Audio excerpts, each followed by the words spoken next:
Abra sua Bíblia. Em que livro? Primeira carta de Paulo aos Tessalonicenses. Uma das primeiras comunidades que ele fundou, conforme a gente lê em Atos dos Apóstolos, capítulo 17.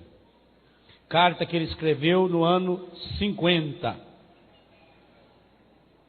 Da onde veio inspiração para o tema desse acampamento. Saiba, cada um de vós viver santamente o seu matrimônio. E nós meditávamos de manhã 4 pontos fundamentais do capítulo 4. Como deveis proceder para agradar a Deus? O que fazer para agradar a Deus? Depois que progridais sempre mais, eu quero retomar esse tema agora.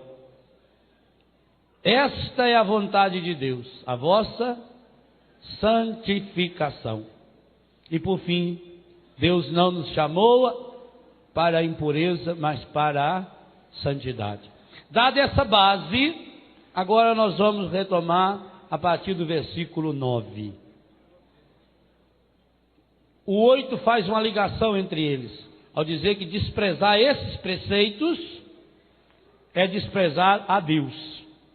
Penso que ficou muito claro que o matrimônio é vocação, que o matrimônio é um sacramento, que o matrimônio é sacramento por uma escolha divina, por uma vontade de Deus, que não foi a igreja, que a igreja não teria nenhuma condição de criar o matrimônio como sacramento, que é um sacramento que se realiza na carne, no corpo e obviamente no coração e na vida do casal, e que isso é um preceito divino.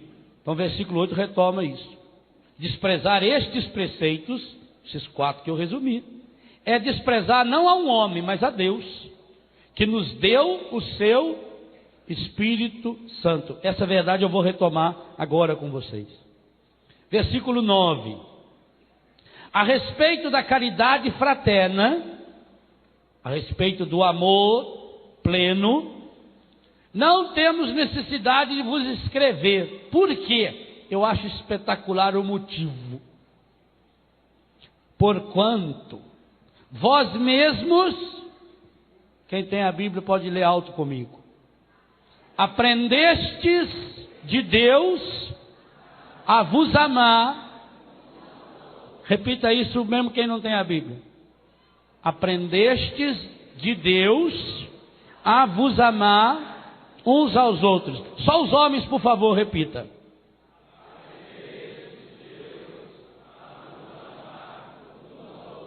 Eu esperava mais de vocês, homens. Pensei que vocês iam falar aquele aprendestes de Deus. Vamos ver? Só os homens mesmo.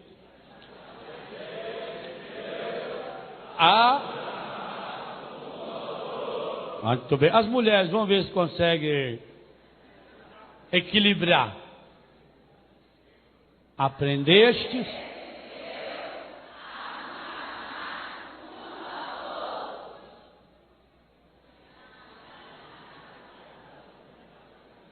Mais ou menos. Junto, vamos ver se junto melhor.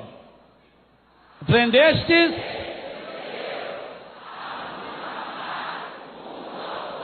Palavra do Senhor. Esse é o segredo do matrimônio. Que coisa espetacular São Paulo está nos ensinando hoje. Que amor é uma coisa que a gente aprende. Que ninguém ama pura e simplesmente. Que do mesmo jeito que a gente precisa aprender a falar. Ou você não aprendeu a falar? Mamãe, papai, angu, abroba, paralelepípedo. É uma palavra difícil. E com quem que a gente aprende a falar? Um casal de búlgaro foi aprender a estudar francês. Aí perguntaram a eles: mas por que vocês gostariam, sendo búlgaros, de estudar francês? E eles, naquele sotaque da Bulgária: é porque nós adotamos um bebê francês. E quando ele começar a falar, nós queremos poder entendê-lo. Quer dizer, com quem que a gente aprende a falar? Com os pais. A gente não vai na escola para aprender a ler, para aprender a escrever. Por que que o mundo não ama? Porque as pessoas saíram da escola do amor.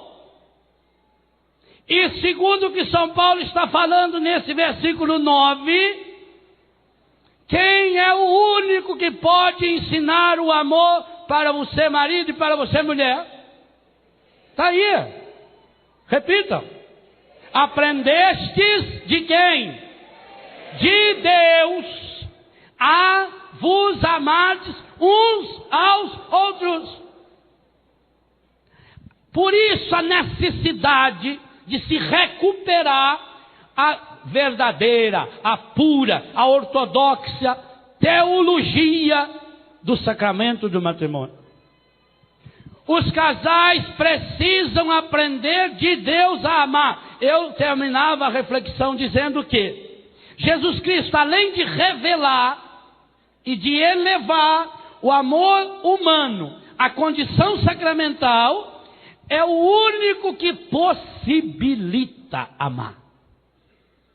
São João também vai afirmar isso no último texto escrito do Novo Testamento, no capítulo 4, versículo 7 da sua primeira carta. Caríssimos, amemo-nos uns aos outros, porque o amor vem de Deus, procede de Deus. Aquele que ama é nascido de Deus e conhece Deus. Quem não ama não conhece Deus, porque Deus é amor. O que São Paulo está dizendo aqui é coisa muito prática. O que São Paulo está dizendo aqui é o seguinte: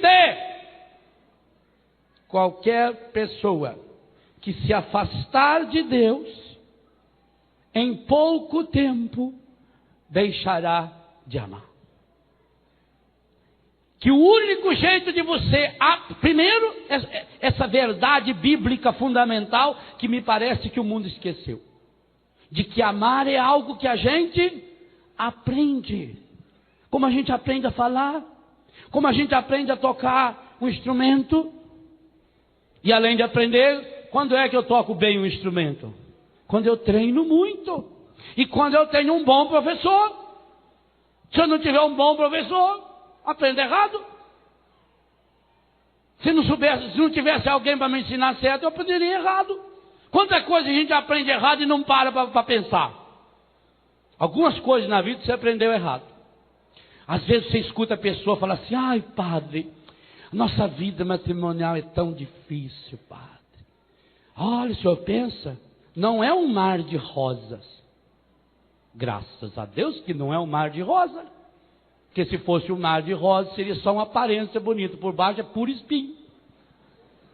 Eu não sei de onde veio a imbecilidade que tiraram essa frase, um mar de rosa. Ninguém ia entrar nessa imagem. Sem entrar, você ia ficar espetado.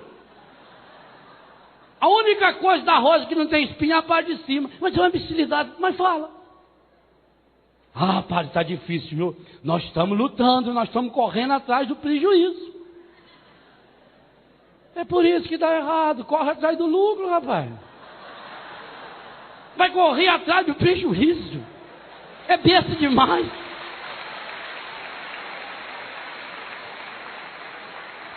Fulano está na UTI, o estado gravíssimo, está correndo risco de vida. É risco de morte. De vida eu quero correr esse risco todo dia, toda hora. Está vendo como a gente fala e não percebe? A gente fala bobagem. A gente aprende coisa errada. Os jornais dizem: descobriu-se que o fulano se suicidou. Olha, isso é fantástico, porque suicídio é matar-se. Sui, a si mesmo. Sídio é morte.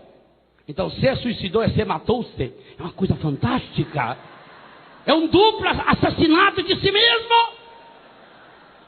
Se suicidou-se, matou-se. A gente aprende bobagem. Então, assim também nós vamos pela vida fora. E hoje nós não estamos aprendendo a amar. Primeiro porque a gente acha que o amor é coisa natural. Tem gente que pensa que o amor é instintivo. Mas padre, o amor de um homem por uma mulher é um amor instintivo. É. Fosse assim, só se uniria quando estivesse no cio.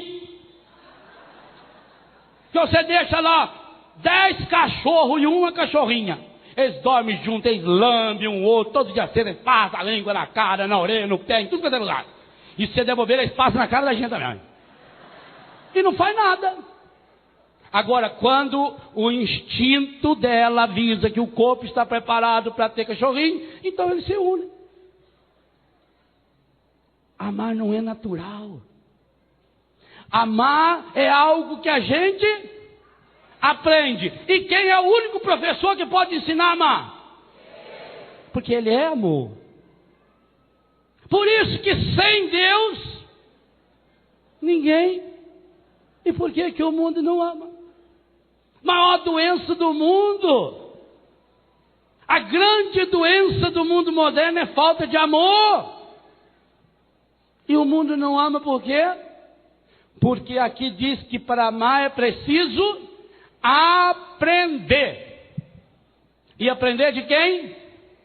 Aprender de Deus. Meus irmãos e minhas irmãs, a primeira grande luta que os casais cristãos hoje precisam travar é contra uma praga, uma peste demoníaca chamada indiferença religiosa. A indiferença religiosa é pior do que o ateísmo. O ateísmo, que foi muito forte nos 2 séculos passados, o ateísmo que teve grandes pensadores, Nietzsche, Freud, Feuerbach, Karl Marx, Jean-Paul Sartre, Simone de Beauvoir e outros. Ele não fez tanto mal ao mundo quanto o faz a indiferença religiosa. Qual é a diferença de ateísmo para indiferença religiosa? Por que é que a indiferença religiosa é pior do que o ateísmo? E por que é que a indiferença religiosa é a praga número 1 a ser combatida no matrimônio? Eu vou tentar responder essas 3 perguntas para vocês nessa final de manhã e começo de tarde. O ateísmo é uma negação a Deus. A é negação, teos, Deus. Então, ateu, eu não acredito em Deus. Eu nego a existência de Deus. Ou talvez a sua utilidade. Isso ficou restrito a alguns pensadores. Ainda hoje tem algumas antas aí, por aí, sem muito argumento, que fica repetindo aquelas bobagens que Simone de Beauvoir escreveu, que Jean-Paul Sartre escreveu e etc. Mas hoje, inclusive, já se sabe que lá no fundo, esses homens e essas mulheres não foram ateus. Eles foram frustrados religiosos. Na verdade, eles tiveram grandes decepções. E, diga-se de passagem, 99% desses casos ligados a uma decepção familiar. Sartre, por exemplo, que não conheceu o pai dele, a mãe dele foi mãe solteira, ele foi criado pelo avô, o avô era um carrasco. Só que durante a semana era um carrasco, chegava no domingo e ia para a igreja, uma igreja evangélica, não sei qual denominação, também não interessa, se fosse católico não mudaria muita coisa. Então ele ficou com uma repulsa a Deus, mas por causa da visão que ele tinha de família. Sartre é a mesma coisa. Sartre, Nietzsche é a mesma coisa. Nietzsche morreu louco, mas antes de ficar louco, 1 ano antes de ficar louco, ele fez uma oração profunda, contrariando aquilo que ele tinha escrito no livro Assim Falava Zaratustra, aonde ele dizia: se existisse Deus, como é que eu não sou um? E aliás, num livro chamado, acho que A Transcendência, O Caminho da Transcendência, o Leonardo Boff recentemente traduziu uma linda oração que o Nietzsche fez e que só foi descoberta recentemente em alguns textos perdidos do alemão. Depois, o mal que o ateísmo fez no mundo, por exemplo, nesses países que se declararam ateus, provou e provocou um cristianismo de raça.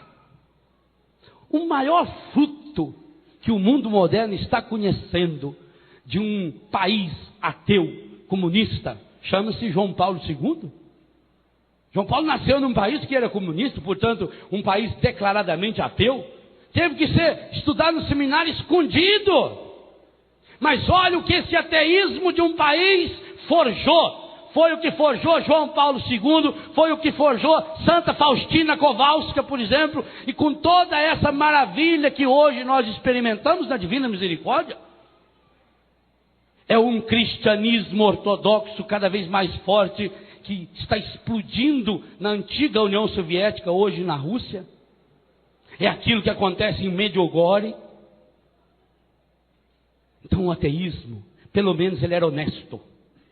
O ateísmo tinha uma grande qualidade, os ateus tinham uma grande qualidade. Você pega um livro do Marx, você pega um livro do Feuerbach, você pega um livro do Jean-Paul Sartre, Simone de Beauvoir, eles explicitamente dizem, eu não acredito por isso, por isso, por isso.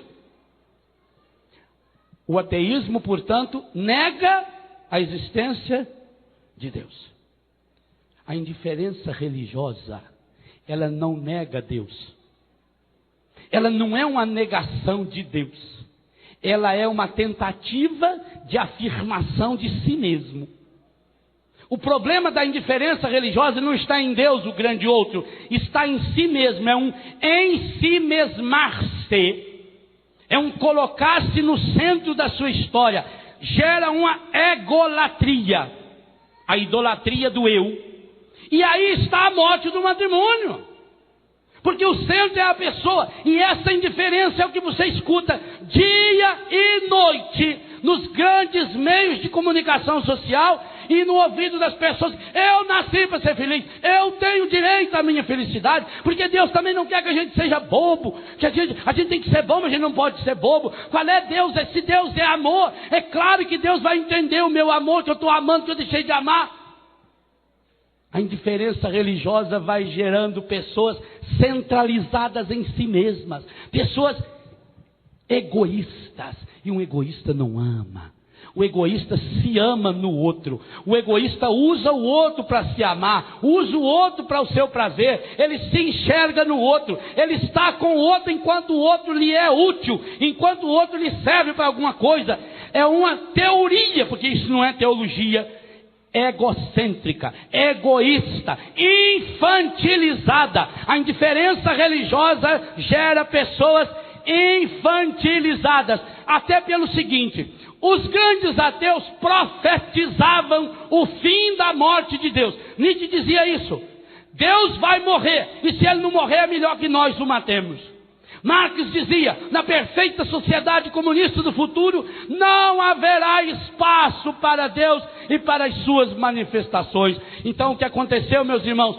Todas as previsões futurísticas dos ateus deu em nada, porque esse mundo ateu que eles profetizaram, esse mundo não aconteceu. O humanismo ateu, ao invés de criar um mundo onde favorecesse o ser humano, onde ajudasse o ser humano a ser gente, a ser pessoa, foi tornando o ser humano uma coisa, foi coisificando o ser humano, foi construindo uma sociedade onde o ser humano hoje não vale nada mais, porque é a sociedade do descartável, onde você usa, é a sociedade utilitarista. Enquanto me é útil, eu uso, eu escolho, e na hora que eu uso eu não quero mais, eu jogo fora. A indiferença religiosa está gerando uma sociedade em que a sede de Deus, que é inata no ser humano, se o ser humano é a imagem e semelhança de Deus, se Deus é amor, o ser humano foi feito para amar, enquanto não ama não é humano, é um eterno frustrado, é um eterno deprimido, é um eterno doente. Como não pôde cortar essa sede de Deus, essa busca de Deus, a verdadeira espiritualidade. A indiferença religiosa gerou um espiritualismo baseado no esoterismo, nas falsas doutrinas, nas falsas religiões que atacam em primeiríssimo lugar, o relacionamento conjugal e, por consequente, o relacionamento familiar, causando malefícios hediondos, terríveis no mundo inteiro. A indiferença religiosa, ela mata não só a minha imagem de Deus, ela mata a autoimagem correta do ser humano. Porque ao colocar o ser humano no centro da sua própria história, ao colocar o ser humano como o seu referencial, o ser humano cresce intelectualmente, socialmente, mas afetiva, psíquica e espiritualmente não passa de um joguete. Porque essa sede de Deus está lá dentro do coração. O ser humano está sempre buscando esse Deus. E aí ele vai buscar as causas para as suas decepções, para os seus fracassos. E o maior de todos os fracassos que o ser humano pode ter é o fracasso na sua vocação primeira, que é amar. Então vai buscar isso em coisas exteriores. A indiferença religiosa vai gerar o materialismo. O materialismo, por sua vez, é alimentado pelo consumismo, porque já que a pessoa vale pelo que ela tem, e o vazio interior precisa ser preenchido, e a pessoa tenta preencher com coisas exteriores, porque ela cortou a origem que alimenta a fonte do amor. O Papa João Paulo II, na Familiares Consórcio, número 56, ele vai dizer que o sacramento do matrimônio é fonte e origem do amor. Ao cortar pela indiferença religiosa, como é que vai acontecer na indiferença religiosa? O contrário de amor não é ódio. O contrário do amor é indiferença. Eu vou me afastando. Eu vou tirando Deus da minha vida. Eu não alimento mais esse amor. Então eu não vou à igreja, eu não participo de um grupo, eu não participo de oração, eu não rezo junto. Gente, é triste, mas é verdade. Mesmo casais que se dizem cristãos, têm intimidade física, ficam pelados um diante do outro. Tem intimidade econômica, eles têm até conta conjunta num banco, mas não têm intimidade espiritual. Olha o que a indiferença religiosa vai gerar. A falta da intimidade espiritual. Ora, e ao faltar essa intimidade espiritual, a gente vai pouco a pouco perdendo a capacidade de amar. Porque aquilo que você não pratica, você esquece. Quando eu fui noviço, em 1983, veio ao Brasil o padre André Perru, que era um dos conselheiros gerais da minha congregação. Então ele ficou uns 15 dias dando um curso no noviciado. E o meu superior me colocou como o intérprete dele. Então a gente conversava o dia inteiro, ele me corrigia no francês, né, porque a gente aprende, estudava francês na escola. Passaram-se 8 anos, eu estava na teologia, esse padre voltou ao Brasil. E quando ele me viu, ele veio todo feliz e começou a falar comigo. E eu não conseguia formular uma frase com ele, porque fazia 8 anos que eu não praticava aquela língua. Do mesmo jeito que você, deixando de praticar um idioma, você perde, deixando de praticar uma habilidade. A senhora está acostumada a fazer um tipo de comida todo dia, deixa de fazer, passa um tempo sem fazer, quando for fazer tem que olhar na receita, que já esqueceu. E se faz todo dia não, é automático. Pega aqui, põe um arroz, põe lá aquela meia colher lá, já joga lá dentro, conversando e vai. Não é assim? A prática. Faz o crochê, faz tricô, costura, dirige. Quando a gente está aprendendo a dirigir carro, se segura com as duas mãos no volante e firma ali, e fica de olho fixo lá, e pisa para lá, e paga a marcha, que ela faz uma força enorme para as marchas. Depois não, depois você dirige automaticamente. Agora, aquilo que eu não pratico, pouco a pouco, eu vou perdendo a minha habilidade. Se eu não treino, eu vou perdendo, eu vou enferrujando. Olha o que está acontecendo com os casais cristãos. Pela indiferença religiosa, eles vão se afastando de Deus. E ao afastarem-se de Deus, pouco a pouco, vão afastando-se um do outro. Aqui está a causa número 1 do desquite e do divórcio. A indiferença religiosa. Por quê? Na hora que o ser humano se afasta de Deus, ele perde a capacidade de amar.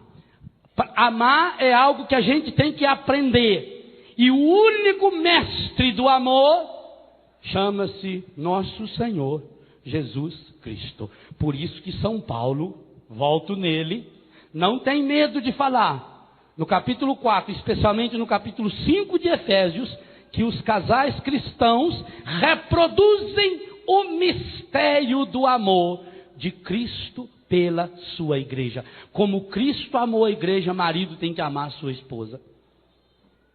O que significa ser casal cristão? Ser casal cristão significa fazer no mundo, a partir do matrimônio, aquilo que Jesus Cristo fez. E o que foi que Jesus Cristo fez?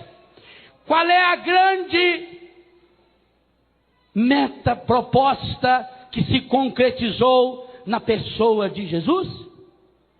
Jesus, por onde passava, a quem se dirigia, a quem falava, em toda e qualquer situação, repito, toda e qualquer situação, Jesus transformou em links para o reino de Deus. Ser cristão, portanto, significa fazer o que Jesus fez. E o que Jesus fez? Aonde Jesus chegou, Jesus instaurou o reinado de Deus. Então ele chegava numa pessoa que estava doente, significa que estava reinando naquela pessoa ou encardido através da doença, como o próprio Cristo afirma. Quando vão brigar com ele lá, porque ele curou aquela mulher que fazia 18 anos que estava encurvada, Jesus disse, e eu não ia curar essa filha de Abraão, que há 18 anos estava aprisionada pelo demônio. Então ele chegava numa pessoa, numa mulher encurvada, num cego, num paralítico, que há 38 anos estava na beira da piscina de Betesda, no cego Bartimeu, na estrada de Jericó, e ele devolvia a visão para aquele cego, e ele fazia aquele paralítico andar, e ele colocava ereta, firme, de pé, aquela pessoa encurvada. Ele chegou lá naquele lugar, e o pai veio desesperado e trouxe até ele um menino, que era como se fosse alguém que estava dominado pela droga. O menino vivia pelado, vivia nos cemitérios. Em outra versão, ele vivia se batendo, se cortando. Estava sempre de noite, não conseguiam amarrar, não conseguiam colocar cadeias nele. Então, esse menino estava dominado pelo reinado do demônio, dominado pelo reinado do ódio, do desamor e do pecado. Jesus chega e o reinado do desamor desaparece, o reinado do pecado desaparece, e por isso logo em seguida, quando chegam, ele está sentado aos pés de Jesus, ele está vestido, devolveu a ele a sua dignidade humana. Trazem a Jesus uma prostituta pega em flagrante adultério, aquela ou uma daquelas da qual o Senhor expulsou 7 demônios. Significa que estava acontecendo na vida dela o reinado da prostituição, o reinado do pecado. Mas quando Jesus chegou na vida dela, instaurou em sua vida o reinado de Deus, e por isso ela começou uma vida nova. A mesma coisa com aquela samaritana que vivia no adultério, ou com Zaqueu que vivia dominado no reinado do demônio que o prendia pelas suas condições econômicas, como ladrão que ele era. Mas Jesus, ao se aproximar dele, ele ao se aproximar de Jesus, passa a viver em si o reinado de Deus. Por isso Jesus diz, buscar em primeiro lugar o reino de Deus. Então, ser um casal cristão significa instaurar, fazer acontecer o reinado de Deus a todas as pessoas com as quais eu me relaciono, em primeiro lugar com o meu esposo, com a minha esposa. Ah, que desafio espetacular! Pois eu digo a você, sem a força do próprio Cristo. E por isso que o catecismo vai dizer que todos os demais sacramentos, eles como que nos antecipam e nos preparam para aquilo que o sacramento do matrimônio realiza. O batismo é o nosso mergulho nupcial. A Eucaristia é o banquete das núpcias do Cordeiro. Felizes os convidados para a ceia do Senhor. Eis o Cordeiro, as núpcias do Cordeiro. É o alimento nupcial que vai se realizar na vida matrimonial. Símbolo privilegiado, sinal privilegiado do amor infinito de Deus por nós, até mesmo quando o ser humano se afasta de Deus por indiferença ou pelo pecado, como Deus vai se manifestar através do profeta Ezequiel, através do profeta Oséias, quando manda-os amar a esposa infiel, amar a esposa prostituída. Instaurar o reino de Deus. Essa foi a atividade de Jesus. Aonde ele chegava, em qualquer situação, Jesus criava um link do reino de Deus. Que coisa espetacular. Se você pegar, por exemplo, o capítulo 13 de Mateus, que é um capítulo inteiro sobre as parábolas do reino. O reino de Deus é comparado. O reino de Deus é semelhante a um semeador que saiu semear a semente. Há uma mulher que coloca um punhado de fermento na farinha. Há um homem que largou tudo para ir atrás do tesouro escondido, da pérola preciosa. O reino de Deus acontece através de atos concretos. Significa, meu irmão, minha irmã, que você, por ser uma só carne, um só corpo, um só espírito com seu marido, e você, por ser uma só carne, um só corpo, um só espírito com sua esposa, tudo que você faz, tudo, desde as coisas mais singelas, desde as coisas mais simples, você está fazendo o reino de Deus chegar até essa pessoa que você ama. Aí sim, nós estamos entrando na dimensão sacramental do matrimônio, aprendendo de Deus a amar. Eu, esposa, eu não limpo o banheiro. Eu, esposa, eu preparo esse lugar, porque meu marido e meu filho, quando chegar nesse banheiro, aqui eles têm que encontrar Deus. E por isso que eu, marido, quando vou usar esse banheiro, eu não mijo fora do vaso, porque eu estou aqui diante de um projeto do reino de Deus, concreto, visível, palpável. Eu digo para minha mulher, eu te amo, conforme eu uso o vaso sanitário. Ou é mentira minha isso?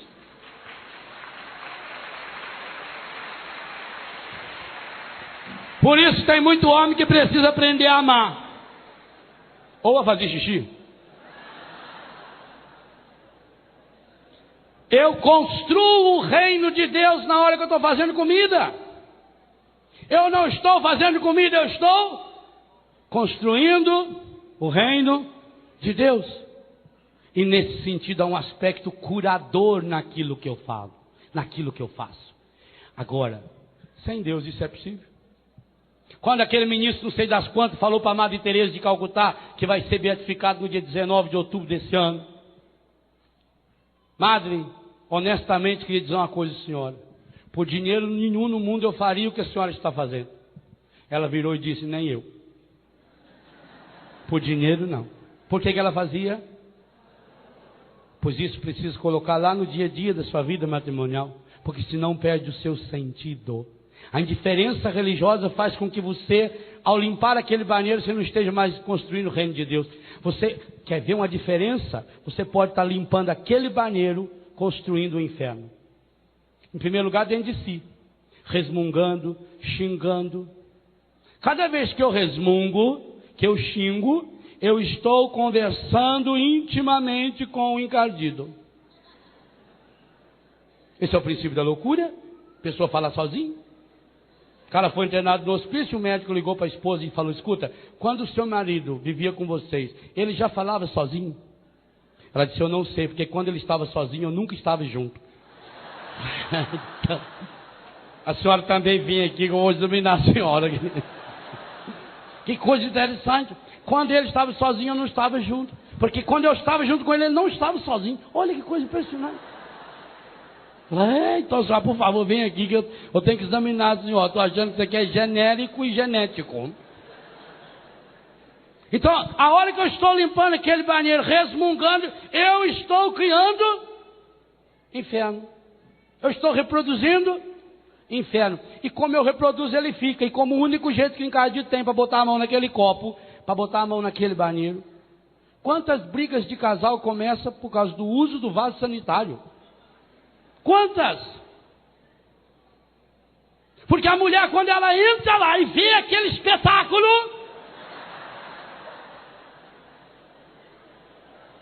cada uma daquelas 18 gotas amareladas estão a lhe dizer: sua boba, sua escrava.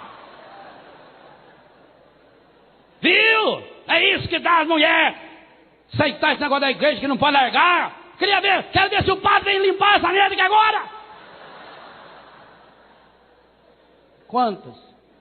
Há um diálogo do encardido com a pessoa, porque ficou ali uma semente do inferno. E eu vou dizer uma coisa a você: se você não tiver capacidade de arrancar aquela semente do inferno e transformar em céu, você não aprendeu a amar.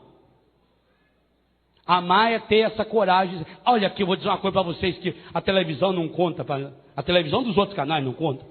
Amar é ter a capacidade de morrer. Está lá o símbolo máximo do amor, olha lá. João 13. Tendo amado os seus que estavam no mundo, amou-os até o fim. E se você quer amar até o fim, não tem outro jeito. A indiferença religiosa diz para você: nada, isso aqui é um trabalho que fizeram para você. Você vai lá na dona fulana, você leva uma cirola do seu marido, sem lavar, tem que levar ela amarela e marrom ainda, leva lá numa folha o nome dele, a data do nascimento, e R$500 que é para o santo. E eu vou fazer um trabalho para você. Quantos casos você conhece que a pessoa, a primeira vez que se afastou da sua igreja, foi por uma decepção amorosa? Não responda, só pensa. Quantos? Olha como a encardida é terrível. Na medida que você vai se afastando, a indiferença religiosa.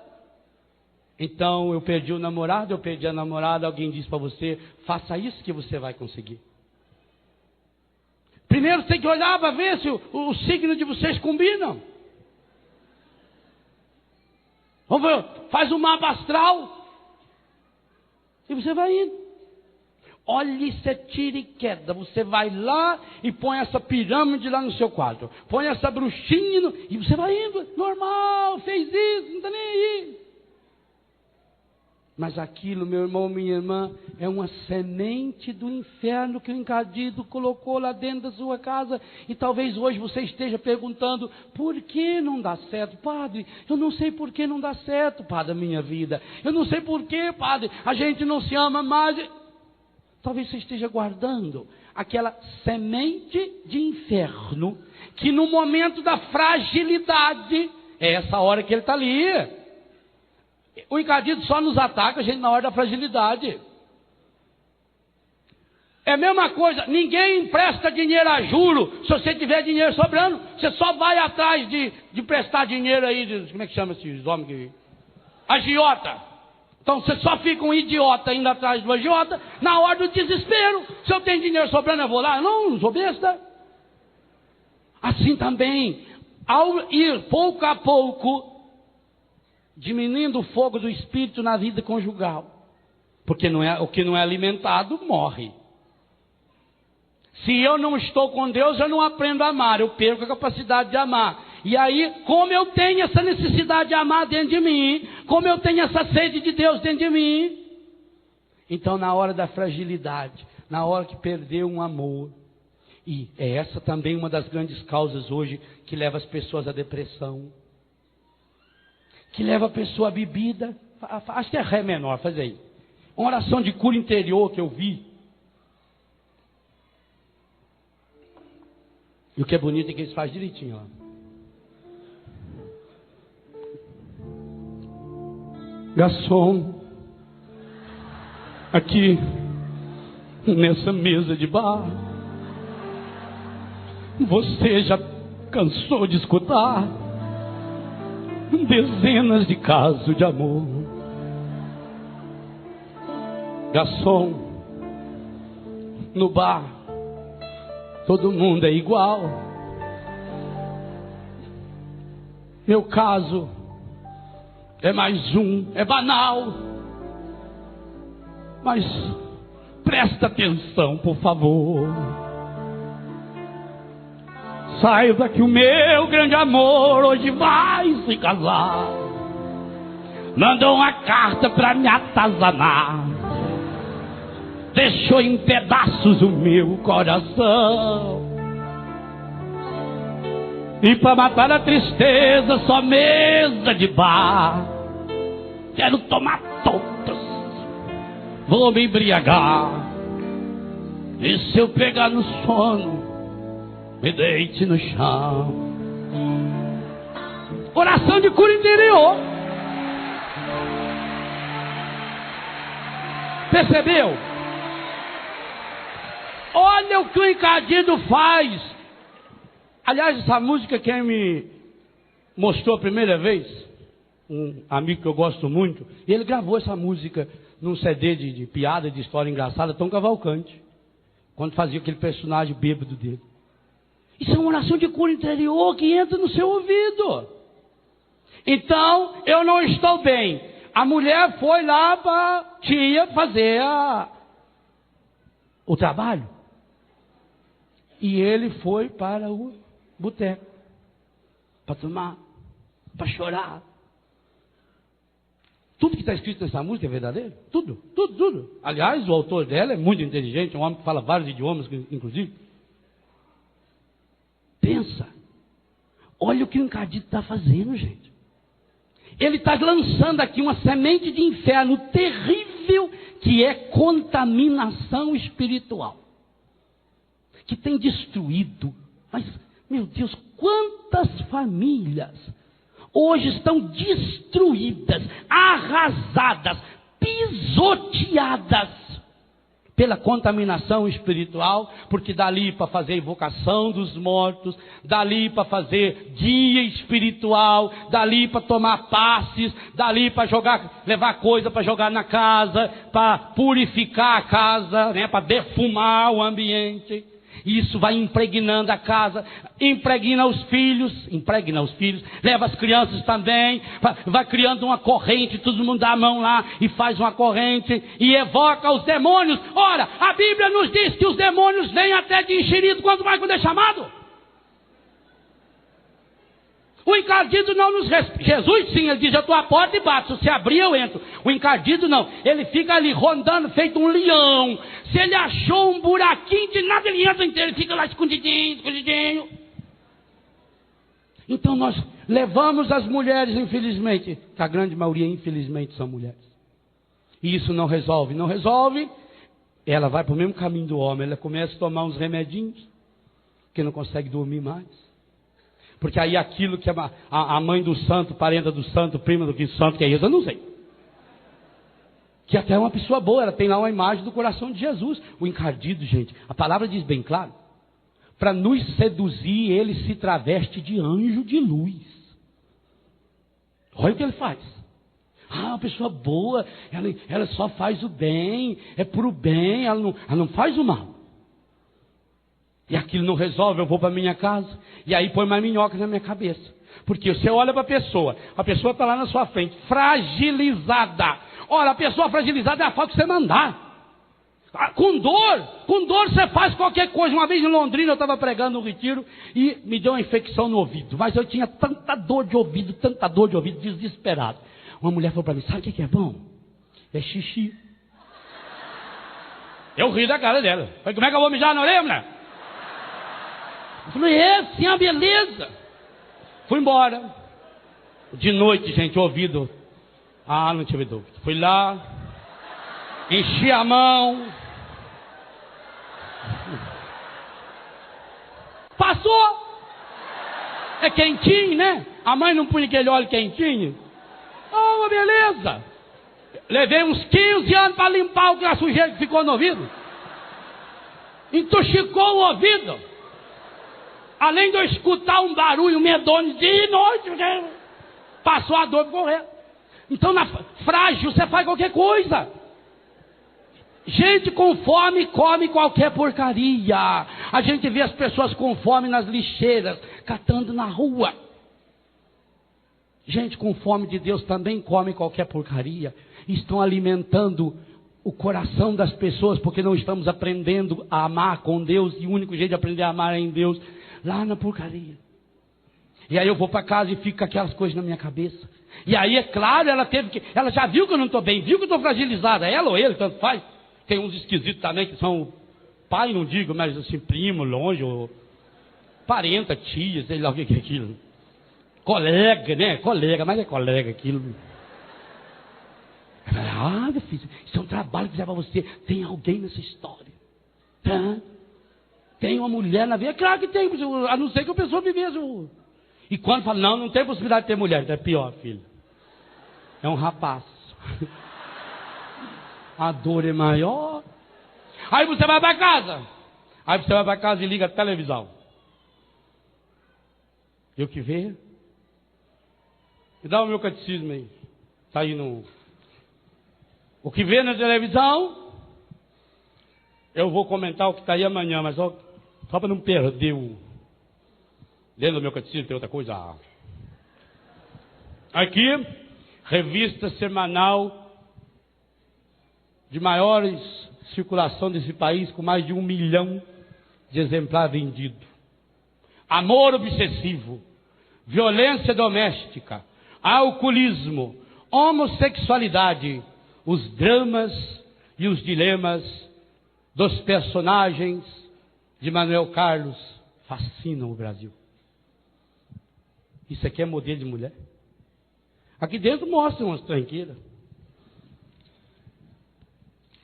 Estou mostrando a revista, para não dizer que é número 30, ano 36, número 27, edição 1810, 9 de julho. Faz 2 semanas.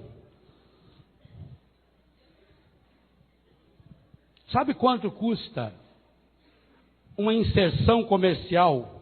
Porque quando eles dizem que televisão não influencia nada, de 1 minuto, segundo essa revista, nesse horário dessa novela, uma inserção de 1 minuto custa R$ 386.760. 1 minuto. 3 minutos de propaganda dessa fecha a campanha. Olha com o que nós estamos alimentando nosso povo. 35 milhões de pessoas em média estão assistindo essa merda aqui. Está aqui. Mas acontece que eles sabem que se vai para o intervalo comercial, você tem aquele zapping, controle terremoto, você aperta o botão e muda. Então existe o merchandising. Merchandising é no meio de um diálogo amoroso, você cita o nome de um produto. Merchandising é quando o ator principal vai sair, ele pega a chave do carro e aí mostra a marca do carro.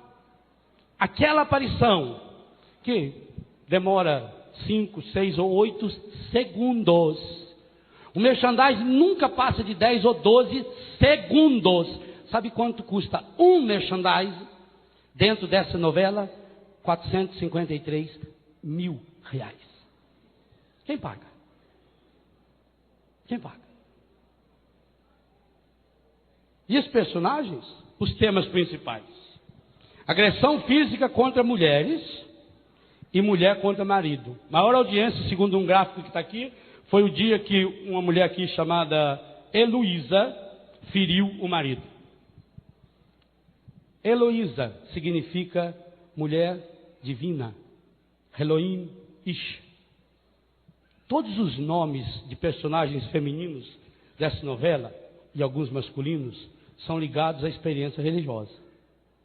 Todos. Coincidência?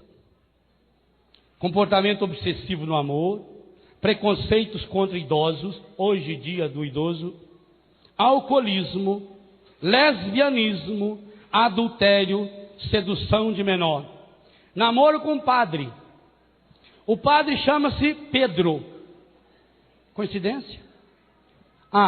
E como o Brasil não tem ator para fazer, foi buscar um italiano. Pedro da Itália. Por quê, gente? Onde está a sé da sua fé católica? A igreja de São?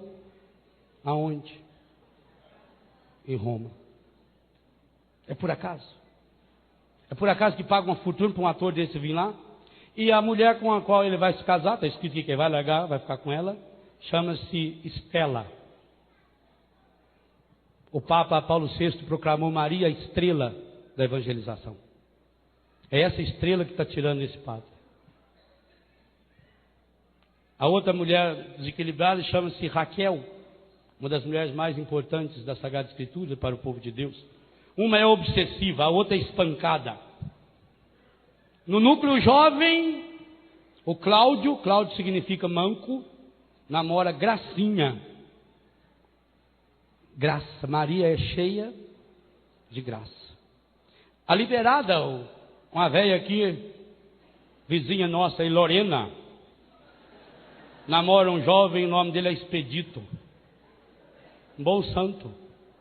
A Helena, todas as novelas desse autor têm uma personagem com o nome de Helena. Santa Helena, a mãe de Constantino, a grande patrona da nossa igreja. A assanhada chama-se Silvia. A malcriada, Doris. A alcoólatra, olha o nome, a avó do Cristo, Santana. Será por acaso que duas personagens, segundo a revista, porque eu nunca, graças a Deus, nunca assisti nem um milésimo de capítulo disso aqui. Será que é por acaso que a alcoólatra e a outra lá destambelhada sejam professoras? É acaso? Por que os alunos não respeitam mais seus mestres? A alcoólatra chama-se Santana. A lésbica, uma chama-se Rafaela, Deus cura, e a outra é Clara, numa influência terrível para as Clarissas e Companhia Limitada. Então é isso que alimenta hoje 35 milhões de brasileiros. Percebe o que a indiferença religiosa está gerando? Porque esse aqui é o novo Deus. É o novo Deus. E um Deus que cobra muito caro. Um Deus que cobra 456 mil reais de uma inserção de 12 segundos. É o tempo que você leva para rezar um Pai Nosso. Então pensa bem. A contaminação que levou lá, porque eu fui lá para salvar meu casamento. E o problema sempre está fora, nunca tem em mim. Eu chego na minha casa e eu vou assistir a isso. Porque isso é o símbolo máximo das mulheres apaixonadas, diz que é o tema principal da novela. Apaixonadas, que coisa espetacular. É isso? Não. Vou dizer uma coisa a você. Aqui eu não consigo retratar nenhuma das pessoas dos meus relacionamentos. Nenhuma dessa mulher aqui representa minha mãe, minhas irmãs, meus amigos, minhas amigas. Nenhuma. Nenhuma. Será que representa o seu? Então por que 35 milhões de pessoas estão aí? Pensa o que é isso. Então termino de assistir essa porcaria? Aí vai para a cama e dorme? Não dorme. Aí precisa tomar remédio. Aí precisa se empanturrar de veneno. E o marido está lá no bar. Está lá fazendo a oração dele para o garçom. Está lá dormindo no chão. Está lá bebendo. E dali, quem sabe, para ir para uma zona. Ou para os perdidos que estão sempre perdidos, não sabem aonde ir. E talvez, gente, sabe o que é terrível? Isso que o Reginaldo canta aí na música, mexe comigo, fala assim, no bar todo mundo é igual. Se eu pudesse dizer na igreja todo mundo é igual, com certeza, ao invés de ir para o bar, iriam para a igreja. Se nós pudéssemos dizer no grupo de oração todo mundo é igual, todo mundo é irmão que se ama, que se ajuda, mas infelizmente nós não podemos dizer. Porque nós, os católicos, nós sacerdotes e vocês que receberam a vocação do matrimônio, estamos pouco a pouco nos afastando de Deus. E quanto mais a gente se afasta de Deus, mais fraco a gente fica. Pedro, o primeiro Papa, quando estava ao lado de Jesus, e foram lá o exército inteiro para prender Jesus, com tochas e com mais coisa, o Pedro ficou um arara, o Pedro pegou uma espada do próprio soldado e cortou a orelha de um deles, do Malco. É Mike, que é de Mike Tyson, como mordeu a orelha do outro aquela vez. Eles são parentes. Que força Pedro teve? Meia hora depois, diante de uma empregadinha lá numa fogueira, lá no barzinho, Pedro negou Jesus 3 vezes. Os evangelistas contam o segredo. Pedro seguia Jesus de longe. É isso que acontece comigo, Padre Léo, é o que acontece com você, namorado, noivo, casado. Na medida em que nós vamos seguindo Jesus, quanto mais longe de Jesus, mais próximo do encardido, mais próximo da depressão, mais próximo do alcoolismo. Meus irmãos, o último dado que nós temos, o Ministério da Saúde tem esse dado. O Brasil tem 11,7% da sua população dependente de álcool, o que dá em torno de 20 milhões. Sabe o que é isso? 20 milhões de dependentes do álcool. Quantas Betânias nós vamos ter que abrir? 20 milhões. Aí você pega agora, cada um deles está relacionado a 2 ou 3 pessoas da sua família, ou seja, mais da metade desse país sofre esse drama, gente. E ele começa aonde? A culpa não está lá na Globo que põe essa novela no ar. Nos botecos que se abrem nesse país, porque a lei não tem coragem nenhuma de, nessas horas, de colocar em prática aquilo que pede as leis internacionais. A lei internacional diz que pode ter um bar somente num período que vive num círculo de 3 mil habitantes. Aqui no Brasil tem 3 mil bares para cada habitante. Mas a culpa não é dele. A culpa não é do Lula que deixou a coitada da mulher trancada no carro lá na Espanha, não. Enquanto nós católicos não tivermos a coragem de dizer, por minha culpa, minha máxima culpa, de padre que não vive o meu sacerdócio, e de católico, cristão, leigo, fiel, que não vive o sacramento do matrimônio, esse povo vai servir-se das garras do encardido para tripudiar em cima de nós. E estão fazendo isso na nossa casa e nós estamos pagando para isso. Pagando.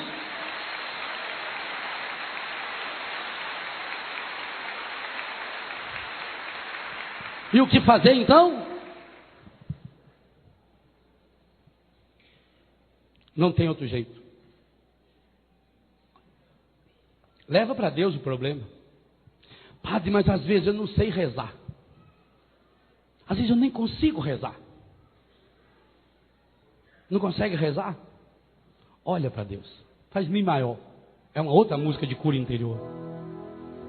E que está relacionada à família estragada. Mas que achou uma saída. E é essa saída também que eu quero apresentar a você. É de sonho e de pó, o destino de um só, feito eu perdido em pensamento sobre o meu cavalo. É de laço e de nó, de gibeira o giló, dessa vida curtida a sol. Sou caipira, Pirapora, Nossa Senhora de Aparecida, ilumina a mina escura e funda o trem da minha vida. Sou caipira, Pirapora, Nossa Senhora de Aparecida, ilumina a mina escura e funda o trem da minha vida. O meu pai foi peão, minha mãe solidão, meus irmãos perderam-se na vida à custa de aventura. Descasei, joguei, investi, desisti. Se a sorte eu não sei, nunca vi. Sou caipira, Pirapora, Nossa Senhora de Aparecida. Ilumina a mina escura e funda o trem da minha vida.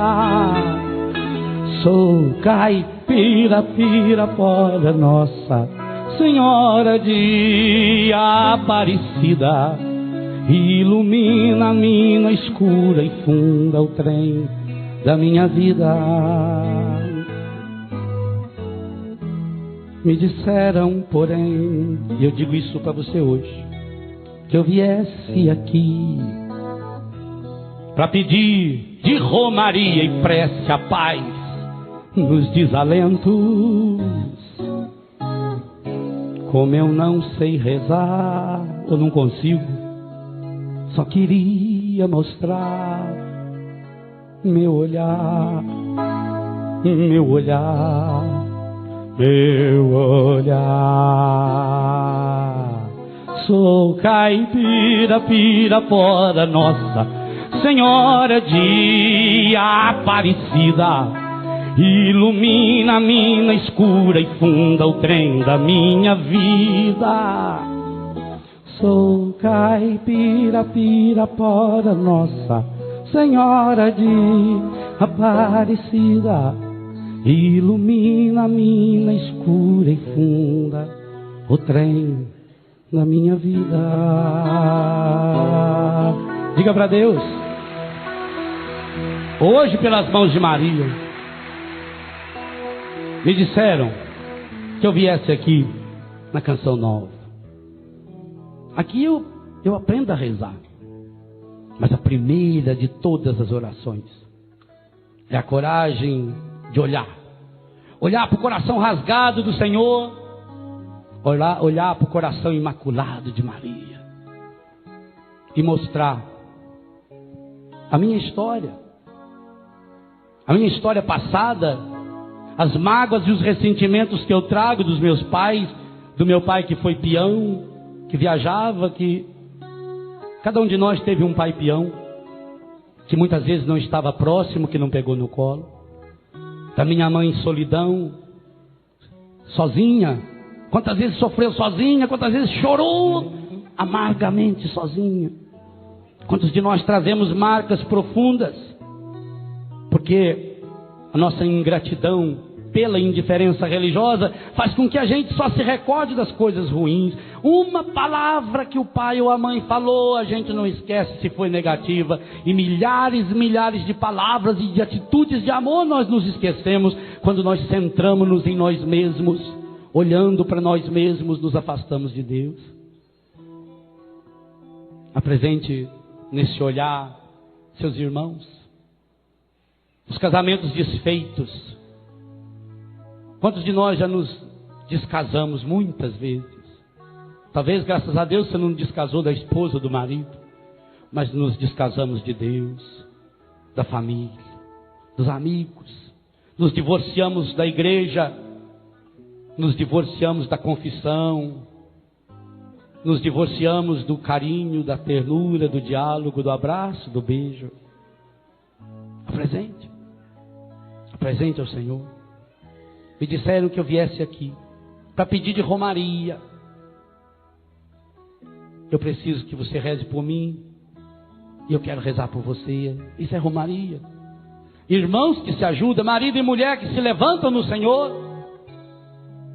E muitas vezes há situações em nossa vida que as palavras só atrapalham, em que a única coisa que eu consigo fazer é olhar para Deus, como Pedro, que depois de ter negado olhou para Jesus, e Jesus olhou para Pedro, e Pedro chorou amargamente. Quantos de nós também precisamos muitas e muitas vezes transformar nossos olhares em oração, olhar para Deus, olhar para Nossa Senhora e dizer: ô mãe, estou aqui, mãe, estou angustiada, estou deprimida, meu marido não está aqui. Mas você também tem a coragem, quem sabe bêbado, ao invés de falar para esse garçom, falar para Jesus, que também estava naquela festa de casamento, ou para um daqueles serventes que estavam lá, Eu estou aqui, Senhor. Me escuta, Senhor. Talvez você não consiga falar, olha para Deus e deixa Deus olhar para você. Quantas e quantas vezes a semente do céu chegaria no seu matrimônio, se depois que você tivesse aquela tristeza, decepção, quem sabe o marido chegasse bêbado, a mulher chegasse bêbada, ou dopada por um remédio, por um veneno, por uma droga, e aí começa uma briga, quem sabe? E eu quero pedir ao Senhor para poder falar sobre isso amanhã. Quem sabe a única coisa que precisaria era um olhar. Quantas vezes a coragem de uma esposa que olha com os olhos lacrimejados no olho do seu marido fedendo cachaça, mas não fala nada. Ah, esse olhar é reza. Marido, com seus olhos lacrimejados, porque o homem chora, chora no bar, chora na rua, chora na zona, mas precisa chorar em casa. Talvez a única coisa é um olhar lacrimejado para sua esposa, e aquele olhar que não fala nada, ele diz tudo. Aquele olhar, talvez acompanhado de um toque na mão, é um dizendo para o outro: eu sou seu, você é minha. Nós vencemos até aqui, nós vamos vencer, nós vamos sair dessa, nós vamos tirar nosso filho desse buraco, nós vamos vencer essa doença. Porque quando eu olho para você e você olha para mim, há um terceiro elemento, uma terceira pessoa que está olhando para nós dois o tempo inteiro, e olha-nos com a compaixão e a misericórdia, o olhar do coração manso, humilde de Jesus, o olhar do Espírito que nos fecunda com seu amor, o olhar do Pai que nos chama a aprender com Ele, a amar, amar, amar, amar. Olhe para o seu marido e olhe para a sua mulher e não tenha medo, porque quando você verdadeiramente olhar para o seu marido e olhar para a sua mulher, Deus está olhando para vocês, e aí é só olhar para Ele. Olha para Deus. Olha para Deus, olha para Nossa Senhora, peça essa força. Mas para isso a gente tem que ser bobo. Como o Renatinho ensinou, é preciso ser caipira. Caipira que acredita ainda nos valores da vida. Me disseram, porém, que eu viesse aqui para pedir de romaria e prece a paz nos desalentos. Como eu não sei rezar, só queria mostrar meu olhar, meu olhar, meu olhar. Fica de pé, olha para o seu marido, para sua mulher. Sou caipira, Pirapora, Nossa Senhora de Aparecida. Ilumina a mina escura e funda o trem da minha vida. Sou caipira, Pirapora, Nossa Senhora de Aparecida. Ilumina a mina escura e funda o trem da minha vida. Olha para o seu marido, olha para sua mulher e nesse olhar diz: eu amo você. Desce um beijo chapuletado na boca dele e dela aí, vamos ver. Deus abençoe.